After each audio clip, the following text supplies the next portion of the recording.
Hi, welcome to కమ్మని రుచులు. ఇప్పుడు నేను చేయబోయే రెసిపీ పాలకూర పప్పు ఫ్రై. ఇది ఎప్పుడు చేసుకోరు కాబట్టి ఇది ట్రై చేయండి. దించాలి. అందులో పాలకూర పప్పు మనం రొటీన్గా తింటుంటాం కదా, ఇది డిఫరెంట్గా ఉంటుందని పాలకూర పప్పు ఫ్రై. ఇది చాలా రుచిగా ఉంటుంది. నూనె వేడెక్కాక ఎండుమిర్చి ఇవి కొంచెం ఫ్రై కావాలి. దీనికి ఆయిల్ కొంచెం ఎక్కువగా పడుతుంది. కొంచెం ఇవి ఎండుమిర్చి ఫ్రై కావాలి. అయిన తర్వాత ఎల్లిపాయలు కూడా మంచిగా ఫ్రై కావాలి. ఫ్రై అయిన తర్వాత జీలకర్ర ఆవాలు చిటపటలాడాలి.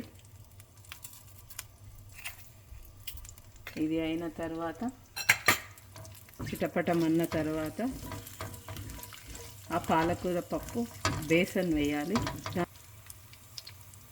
ఇవి ఫ్రై కావాలి.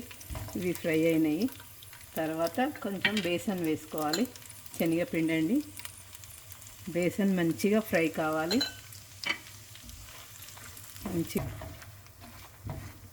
బేసన్ మంచిగా ఫ్రై అయిందండి. ఇప్పుడు ఫ్రై అయిన తర్వాత ఈ పాలకూర పప్పు ఇందులో వేసుకోవాలి. వేసుకున్నాక అందులో తగినంత పచ్చిమిరం పేస్ట్ వేయాలి. వేసిన తర్వాత మంచిగా కలపాలి. బేసన్ అంతా పాలకూరకు పట్టాలి. రుచికి సరిపడా ఉప్పు వేసుకోవాలి. కొంచెం ఫ్రై అయిన తర్వాత అందులో కొంచెం నిమ్మకాయ రసము, మీ ఆప్షన్ అండి, చింతపండు పులుసు కూడా వేసుకోవచ్చు. ఇది కమ్మగా ఉంటుంది.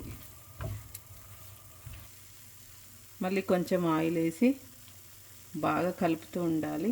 స్టవ్ మాత్రం సిమ్లో పెట్టాలండి. సిమ్లో పెడితేనే మంచిగా ఫ్రై అవుతుంది. బాగా ఫ్రై అయిన తర్వాత ఇలా ఉంటుందండి. పాలకూర పప్పు ఫ్రై రెడీ అండి. ఎప్పుడు పాలకూర పప్పు రొటీన్ అండి. ఇది పాలకూర ఫ్రై, పాలకూర పప్పు రొటీన్. పాలకూర పప్పు ఫ్రై ట్రై చేసి చూడండి. ఇది తప్పక నచ్చుతుంది. ఎంజాయ్ పాలకూర పప్పు ఫ్రై.